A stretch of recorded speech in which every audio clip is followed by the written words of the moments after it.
Hello guys, welcome back to my YouTube channel Tanya Singh Yadav techie ji के। जैसा कि आपको पता है, अभी तान्या सिंह यादव टेकी जी के यूट्यूब चैनल का जियोग्राफी का पार्ट चल रहा है और जिसका आज पार्ट 19 है। अभी हम 3 दिन से आपको 3 पार्ट में आपको हम नदियों के बारे में बताए हैं। 2 पार्ट में तो आपको अरब सागर में गिरने वाली नदियों के नाम और बंगाल की खाड़ी में गिरने वाली नदियों के नाम ट्रिक के द्वारा याद करवाए हैं। आई थिंक आपको ये अरब सागर में गिरने वाली नदियों के नाम और बंगाल की खाड़ी में गिरने वाली नदियों के नाम आसानी से याद हो गया होगा, क्योंकि आपको हमने उसमें जो ट्रिक बताई थी वो काफ़ी आसान ट्रिक थी। उसी तरह से आज हम आपको बताएंगे सिंधु नदी में मिलने वाली प्रमुख नदियों के नाम, जो बहुत ही आसान ट्रिक के साथ आपको याद करना है और आप आसानी से याद भी कर पाएंगे। तो सबसे पहले आप इस ट्रिक को देखेंगे, ट्रिक क्या है।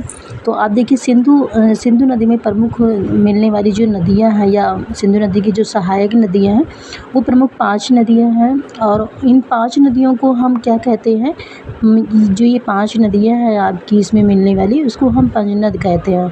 पंजनद जो होता है, इन्हीं 5 नदियों को ही कहते हैं। जो ये 5 नदियां होती हैं इन्हीं को मिलकर ही पंजनद होता है। तो आप सबसे पहले ट्रिक देख लें। तो ट्रिक है आपकी, झेलम को ब्यास का चैन रास नहीं आया। झेलम को ब्यास का चैन रास नहीं आया, ये आपका ट्रिक है।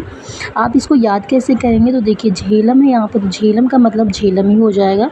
तो यहाँ झेलम से झेलम नदी हो जाएगी। को यहाँ पे साइलेंट है, ब्यास से हो जाएगा ब्यास, जिसका पुराना नाम बिपाशा था। तो ये ब्यास नदी भी आपकी कौन सी नदी है, सिंधु की सहायक नदी है। फिर आप देखेंगे यहाँ पे चेन है, तो चेन का हो जाएगा चेनाब। रास है, रास में रास से हो जाएगा रावी। सा से हो जाएगा सतलुज या सतलज। तो ये नदी आपकी क्या है, ये 5 नदियां हैं जो आपकी सिंधु नदी की सहायक नदी हैं, सिंधु नदी में मिलने वाली प्रमुख नदियां हैं। इन्हीं 5 नदियों को हम पंजनद बोलते हैं। तो आप इसको देख लें, इतनी आसान सी ट्रिक के साथ आप इसको याद करेंगे और आई थिंक आपको याद भी हो गया होगा। तो आपके एग्ज़ाम के लिए काफ़ी सफिशिएंट टॉपिक है। आपके एग्ज़ाम में ये सारे क्वेश्चंस देखने को मिलेंगे। हम सारी नदियों के बारे में इसलिए बता रहे हैं और हम इतने ढेर सारे क्वेश्चंस आपको नहीं बता रहे, ना इतना ढेर सारा आपको टॉपिक बता रहे हैं। बस थोड़ा थोड़ा टॉपिक ही बता रहे हैं, जो इम्पॉर्टेंट है वही बता रहे हैं, जो आपके एग्ज़ाम के लिए काफ़ी ज़्यादा इम्पॉर्टेंट है। तो इसीलिए आप इसको याद ज़रूर करें और वीडियो को पूरी देखें, स्किप ना किया करें। विदाउट स्किप किए अगर वीडियो को देखेंगे तो आई थिंक आपके एग्ज़ाम के लिए काफ़ी अच्छा होगा और आपको याद भी हो जाएगा आसानी से। तो सबसे पहले आप देखिए एग्ज़ाम में आता कैसे है प्रश्न इसका।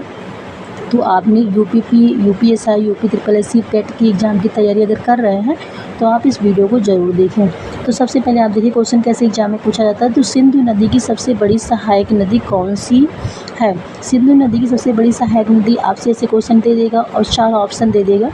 जैसे चेनाब दे दिया, चेनाब, झेलम, ब्यास, रावी, इस तरह से ऑप्शन दे देगा।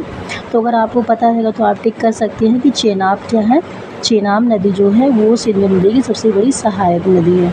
इसी तरह से अगर आपसे क्वेश्चन पूछा जाता है कि सिंधु नदी निकलती है, सिंधु नदी निकलती है कहाँ से निकलती है, आपके 4 ऑप्शन दे दिए जाएंगे। चारों ऑप्शन में आपको ऐसे मानसर झील के पास तिब्बत कैलाश पर्वत के क्षेत्र से, ये ऑप्शन दे देगा। 3 और ऑप्शन आपको दे देगा। तो आपको अगर पता होगा तो आप आसानी से टिक करके आ सकते हैं कि मानसरोवर झील के पास से जो तिब्बत है, वहाँ पे जो कैलाश पर्वत का क्षेत्र है, वहीं से आपकी ये सिंधु नदी निकलती है। नेक्स्ट आपका क्वेश्चन मान लीजिए एग्जाम में अगर सिंधु नदी अंत में कहाँ गिरती है। तो अगर आपको आंसर आता रहेगा तो आप टिक कर सकते हैं अरब सागर, कराची के पास पाकिस्तान में जो है, वहाँ से आपका सिंधु नदी अंत में जाके गिरती है। 4 ऑप्शन इसके भी आपके देगा। तो ऑप्शन भी, ये ऑब्जेक्टिव क्वेश्चन अक्सर आपके एग्जाम में पूछे जाते हैं। तो ऑब्जेक्टिव में आपको 4 ऑप्शन मिलते हैं। चारों ऑप्शन में आपका जो सही होता है उसको टिक करना होता है। नेक्स्ट आप देखेंगे यहाँ पे लिखा रहेगा कौन सी नदी अफ़गानिस्तान से आकर सिंधु में मिलती है। तो कौन सी नदी आपकी है जो अफ़गानिस्तान से आकर सिंधु में मिलती है, तो काबुल नदी। काबुल नदी आपकी जो है वो अफ़गानिस्तान से आके आपकी सिंधु नदी में मिलती है। तो इसको याद कर लीजिए, काफ़ी इम्पोर्टेंट टॉपिक है। और अगर आपको वीडियो अच्छी लगती हो तो वीडियो को लाइक करें, शेयर करें, कमेंट करें और चैनल को सब्सक्राइब करें। Thank you.